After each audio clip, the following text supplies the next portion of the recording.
কিছু ছাত্র নেতার কথাবার্তায় মনে হয় তারা পুরো আন্দোলনটাকে হাইজ্যাক করে নিয়ে গেছেন। আমির খসরু বলছেন। এই বিষয়টি কিন্তু এর আগেও একাধিকবার বিএনপির পক্ষ থেকে বলা হচ্ছে। মির্জা ফখরুল ইসলাম আলমগীর তার নিজের ভেরিফাইড ফেসবুক পেজেও বলেছেন যে এই আন্দোলনের কৃতিত্ব সবার, কোনো একক গোষ্ঠীর না। কেন এই কথাটা বারবার আসছে?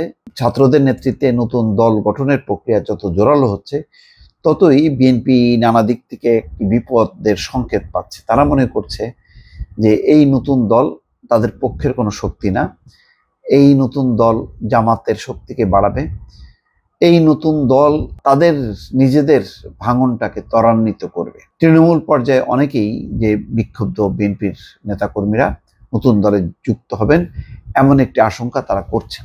বিএনপির স্থায়ী কমিটির সদস্য আমির খসরু মাহমুদ চৌধুরী বলছেন, আবার নতুন বয়ান, কিছু কিছু নতুন বয়ান সৃষ্টি হয়। এই বয়ানে 16 বছরের কথা নেই, ওই বয়ানে 36 দিনে বিএনপি নেতাকর্মীর অবদানের কোনো কথা নেই।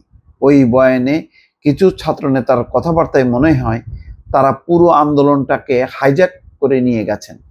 সবচেয়ে বেশি অবদান বিএনপির থাকা সত্ত্বেও আমরা তো হাইজ্যাক করতে চাই না।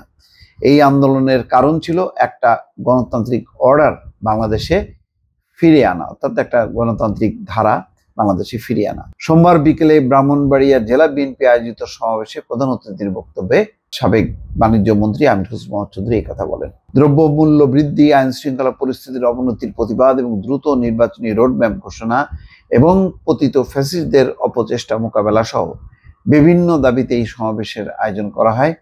জেলা শহরের আব্দুল কুদ্দুস মাখন পৌর মুক্ত মঞ্চে বেলা 3টার দিকে সমাবেশ শুরু হয়। আমির খসরু বলেন, আমরা যা দেখতে পাচ্ছি সেটি ভালো লক্ষণ নয়।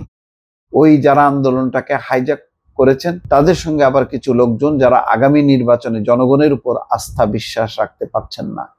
আসলে কতটুকু গণতন্ত্রে বিশ্বাস করেন সেটাও সন্দেহজনক।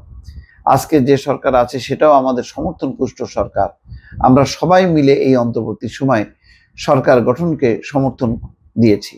স্বৈরাচার ফ্যাসিস্টের পতনের পরে বাংলাদেশে একটা গণতান্ত্রিক অর্ডার ফিরিয়ে আনার জন্য একটি সাময়িক সরকার দরকার ছিল, যারা এই প্রক্রিয়াকে ত্বরান্বিত করবে, একটি সুষ্ঠু নির্বাচনের মাধ্যমে আগামী দিনে নির্বাচিত সরকারের হাতে ক্ষমতা তুলে দেবে। কিন্তু সেখানে এই সরকারের মধ্যে তাদের কার্যক্রমে তাদের নিরপেক্ষতার বিষয়ে জনগণের মনে যদি সন্দেহের উদ্রেক ঘটে, সেই দায়িত্ব তাদের নিতে হবে। জনগণ যদি তাদের উপর আস্থা বিশ্বাস হারিয়ে ফেলেন, সেই দায়িত্ব তাদেরকে নিতে হবে। তো দর্শক বুঝতে পারছেন যে তিনি বলতে চাচ্ছেন সরকারের এমপি মন্ত্রীদের, সেই দলের নেতা কর্মীদের প্রতিনিয়ত জনগণের কাছে জবাবদিহি থাকবে। অর্থাৎ একটা নির্বাচিত সরকার যদি আসে, নির্বাচন হচ্ছে গণতন্ত্রের বাহক। নির্বাচনের মাধ্যমে জনগণের সরকার প্রতিষ্ঠিত হলে আপনারা দেখবেন এই ধরনের সমস্যা, আইন শৃঙ্খলা, দ্রব্যমূল্য ক্রমান্বয়ে সহিষ্ণু অবস্থায় ফিরে আসবে।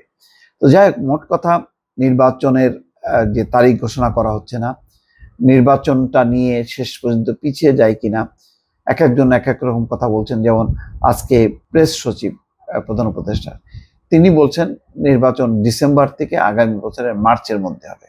তো এরকম কথা কিন্তু যেটা নির্বাচন কমিশন থেকে বলছেন যে ডিসেম্বর সময়টা ধরে তারা এগুচ্ছে।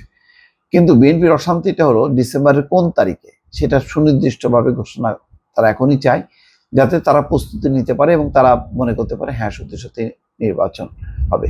আবার এর মধ্যেই চলে এসছে স্থানীয় সরকার নির্বাচন। যদিও স্থানীয় সরকারের নির্বাচন আইন শৃঙ্খলাজনিত নানান কারণে এই মুহূর্তে সম্ভব না, কিন্তু প্রশাসক নিয়োগের একটি বিষয় সামনে আসায় বিএনপির মধ্যে আরো উদ্বেগ উৎকণ্ঠা বাড়ছে এবং যেটি নিয়ে বিএনপি খুব শীঘ্রই তাদের নীতি নির্ধারণী পর্যায়ে বৈঠক করে এই বিষয়ে তাদের স্পষ্ট ঘোষণা তারা দেবেন বলে অনেকে বলছেন। দর্শক ভালো থাকবেন, আল্লাহ হাফেজ।